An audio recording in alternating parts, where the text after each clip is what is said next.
Guys, ayan, bago kayo mag-watch aking video, please subscribe to my channel. Ayan, guys, nag-day off kami ng kaibigan ko. Bumili kami ng sinigang na hipon at saka bangsilog. Ayan, paborito namin to guys, tuwing lumalabas kami. Yan ang palagi namin in-order. Ngayon, kasama ko yung kaibigan ko. Kumakain kami sa isang restaurant, Filipino restaurant. Yan.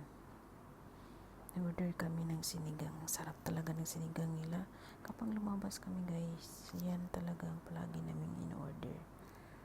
Sinigang. Kung hindi sinigang na bango, sinigang na hipon. Basta sinigang.